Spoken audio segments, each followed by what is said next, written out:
এনসিপির দক্ষিণাঞ্চলের মুখ্য সংগঠক হাসনাত আব্দুল্লাহ তিনি ওসমান হাদির এই ঘটনাকে কেন্দ্র করে তিনি কিছু বক্তৃতা দিয়েছেন। সেখানে ভারতকে নিয়ে কিছু মন্তব্য করেছেন, যার প্রেক্ষিতে আসলে কূটনৈতিক একটা উত্তেজনা তৈরি হয়েছে দু দেশের মধ্যে, এবং সেটার আবার কড়া প্রতিক্রিয়া জানিয়েছে ভারতের পক্ষ থেকে। হাসনাত আব্দুল্লাহ যেটি বলেছেন সেটি যদি একটু আমি বলি, সেটি বলেছেন যে ভারত যদি বাংলাদেশের সার্বভৌমত্ব, ভোটাধিকার এবং মানবাধিকারকে সম্মান না করে, তাহলে বাংলাদেশ ভারত বিরোধী শক্তি এবং বিচ্ছিন্নতাবাদী গোষ্ঠীগুলোকে আশ্রয় দিতে পারে। সেটি বলেছেন তিনি চিকেন নেকের প্রসঙ্গটি, সেভেন সিস্টারের সেই প্রসঙ্গ নিয়ে তিনি কথা বলেছেন। এবং আসামের মুখ্যমন্ত্রী হিমন্ত বিশ্ব শর্মা তিনি আবার সেটির উত্তর দিয়েছেন। তিনি বলেছেন যে বাংলাদেশের সঙ্গে ভারতের উত্তর পূর্বাঞ্চলকে একীভূত করা বা আলাদা করার ধারণা সম্পূর্ণ দায়িত্বজ্ঞানহীন এবং বিপজ্জনক। গত এক বছরে বারবার এমন বক্তব্য আসছে যে ভারতের উত্তর পূর্বাঞ্চলকে বিচ্ছিন্ন করে বাংলাদেশে যুক্ত করা উচিত। তিনি হুঁশিয়ারি দিয়ে বলেছেন যে ভারত একটি বড় দেশ, একটি পরমাণু শক্তিধর রাষ্ট্র, বিশ্বের চতুর্থ বৃহত্তম অর্থনীতি। বাংলাদেশ কিভাবে এমন কথা ভাবতে পারে?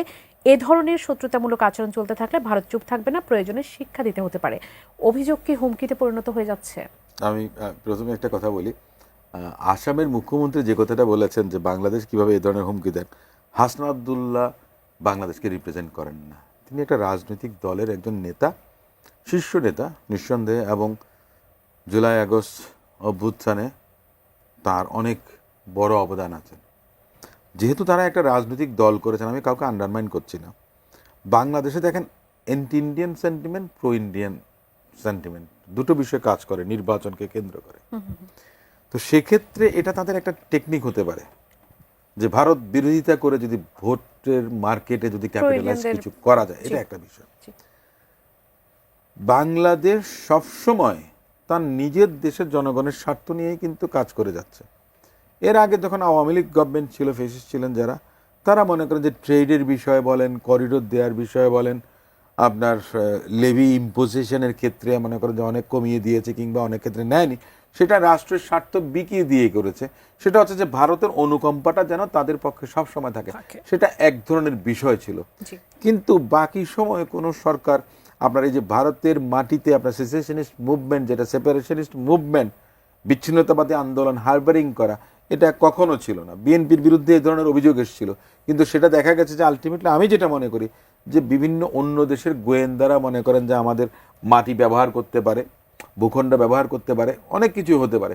ভারতেরও আপনার ট্রেন লাইন তো আমাদের এই ভূখণ্ডের মধ্যে দিয়ে গেছে, কি গেছে আমরা কি জানি? আমরা তো জানি। আওয়ামী লীগ যখন 96 থেকে 2001 সাল পর্যন্ত ছিলেন, এ ধরনের আপনার প্রমাণ তাদের কাছেও আছে, ভারতের কাছেও আছে। অস্ত্র মনে করেন যে ভারতে গেছে, কিন্তু তারপরও সক্ষতা অনেক বেশি ছিল, ভাসুরের নাম মুখে নিতে নাই, এ ধরনের একটা অবস্থা ছিল।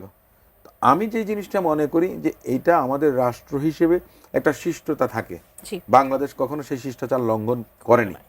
হ্যাঁ, বাংলাদেশের জনগণরা রায় দেবে মনে করেন যে আগামীতে, সেটা ভিন্ন বিষয়। কিন্তু তাতে এসে এই ভারতের পক্ষ বা ভারত বিরোধিতা করে কেউ যদি আপনার সুবিধা নেওয়ার চেষ্টা করেন এবং প্রতিবেশী রাষ্ট্রের সঙ্গে সম্পর্কের অবনতি ঘটানোর কোনো এই করেন, আমার মনে হয় না এটা কাঙ্ক্ষিত।